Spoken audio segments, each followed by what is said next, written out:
Hello दोस्तों। आज हम लोग गॉड के कॉन्सेप्ट के ऊपर बात करेंगे। हम लोग बहुत तरह की बातें सुनते हैं कि ईश्वर तो कण कण में व्याप्त है। कोई कहता है हम ही ईश्वर हैं, कोई कहता है हमारे अंदर ईश्वर है, कोई कहता है मंदिरों में ईश्वर है, मूर्तियों में ईश्वर है, कोई कहता है मूर्तियों की पूजा मत करो। बहुत तरह की बातें हम सुनते हैं। तो क्या है सच्चाई दोस्तों? ये जो ब्रह्मांड है, ये जो यूनिवर्स है, ये बड़ी डेप्थ की बातें हैं और समझना बड़ा मुश्किल है। मुझे भी बचपन से सुनते सुनते बड़ा ही कन्फ्यूज़न होता था कि कहाँ ईश्वर को ढूंढे हैं, हाँ, ईश्वर की प्यास ज़रूर होती थी। रोना भी आता था, हे ईश्वर तू कहाँ है, मुझे मिल जा, तुझसे मिलना है, तुझे जानना है, तुझे महसूस करना है। लेकिन समझ में पूरी क्लैरिटी नहीं थी। फिर धीरे धीरे लोगों को पढ़ा, जैसे रामकृष्ण परमहंस की जीवनी पढ़ी, उनका ईश्वर से साक्षात्कार पढ़ा, उनकी स्पिरिचुअल जर्नी के बारे में जाना।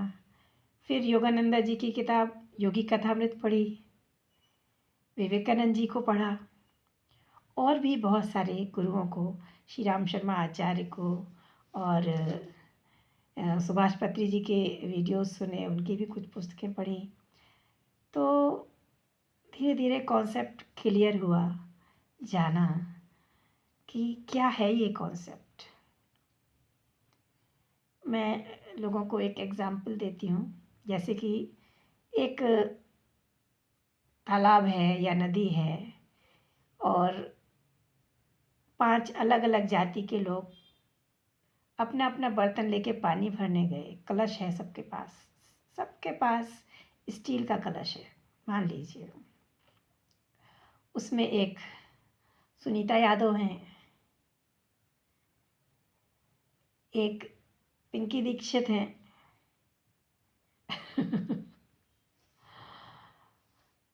एक कोई पल्लवी सिंह है, एक कोई सूरज कुमार हैं। तो मान लीजिए सब अलग अलग जाति के लोग हैं और सब ने उसी तालाब में से, उसी नदी में से पानी भरा। तो पानी तो वही एक था ना, उसी तालाब का था, उसी नदी का था। अब जब पानी भर लिया तो वो पानी सेपरेट हो गया ना। अब ये यादव का पानी है, ये शूद्र का पानी है, ये ब्राह्मण का पानी है, ये हम पी सकते हैं, ये शूद्र का पानी है, ये हम पी नहीं सकते। अब डिफ्रेंशिएट करना हमने शुरू कर दिया। वही ईश्वर है, उसी सोर्स से हमारे अंदर ईश्वर एसेंस आया है, लेकिन अब हमने उसमें डिफ्रेंशिएट करना शुरू कर दिया। इनके अंदर का जो ईश्वर है वो शूद्र है, इनके अंदर का जो ईश्वर है वो ब्राह्मण है, यहाँ का यादव है, चमार है। अब सबके ईश्वर अलग अलग हो गए। उनका ईश्वर क्षत्रिय है, सिंह है, ठाकुर है। तो सबके ईश्वर अलग अलग हो गए, लेकिन सोच तो दोस्तों एक ही है। जो एसेंस हमारे अंदर आया है, जिसको हम सोल कहते हैं, और बड़े कॉन्सेप्ट में ले जाएं तो हायर सेल्फ कहते हैं, वो एसेंस सबके अंदर एक ही है। सब उसी एक ईश्वर से आए हैं और सबके अंदर वही एक ईश्वर है भी। जैसे इसके बारे में समंदर का भी एग्जाम्पल दिया जाता है। समंदर जो है एक है, लेकिन उसकी अगर हम एक एक लहर को समंदर मानने लगें कि ये एक लहर, ये अपने आप में डिफरेंट है, ये डिफरेंट है, ये डिफरेंट है, तो हम सिर्फ लहर को ही देखेंगे, हम समंदर को नहीं समझ पाएंगे कि ये लहर उस समंदर का पार्ट है। तो ये भी उसी समंदर से बनी है, तो इसके पास भी वही गुण हैं जो समुद्र के पास हैं। तो हम सब उसी गॉड से बने हैं। शरीर हमने धरती से बनाया है, लेकिन इस शरीर में जो आत्मा है, जो प्राण तत्व काम कर रहा है, वो सब उसी ईश्वर को आधार लेके काम कर रहा है। तो ये तो वही गॉड है। तो इसीलिए कहा जाता है ईश्वर ने हमें अपनी इमेज में बनाया। तो पहले मैं बड़ी कंफ्यूज होती थी, जब ईश्वर निराकार है तो हम उसकी इमेज में कैसे हैं भाई? हम तो साकार हैं, दिखाई दे रहे हैं। तो एक्चुअली ये शरीर के बारे में नहीं है, ये क्षमताओं के बारे में है कि हमारे अंदर ईश्वर ने वो सारी क्षमताएं दी हैं जो उसके पास हैं।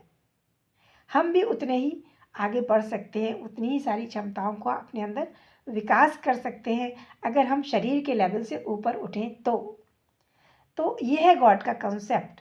लेकिन जब हम पूजा करते हैं, मूर्ति में गॉड को मान लेते हैं, तो एक्चुअली मूर्ति पूजा का भी बड़ा साइंटिफिक बेस है।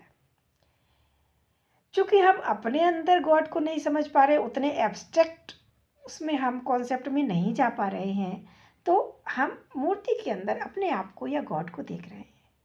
तो जब हम गॉड की पूजा करते हैं, मूर्ति की पूजा करते हैं, एक्चुअली हम अपनी ही पूजा कर रहे होते हैं। एक तरीके से अपने अंदर की पावर्स को जगा रहे होते हैं, अपने अंदर से जुड़ रहे होते हैं, क्योंकि तब हम और मूर्ति हम दो ही होते हैं। मतलब मूर्ति में भी हम ही हैं और हमारे अंदर भी हम ही हैं। तो हम खुद की पूजा कर रहे हैं मूर्ति को आधार बना के।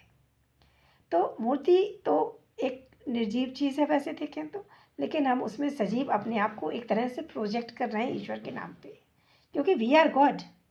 ये भी कॉन्सेप्ट है ना, वी आर गॉड। तो why we are God? We are God इसलिए कि हम गॉड की इमेज में बने हैं, हमारे अंदर पूरा गॉड ही समाया हुआ है। उस गॉड की अवेयरनेस में हमें आना है।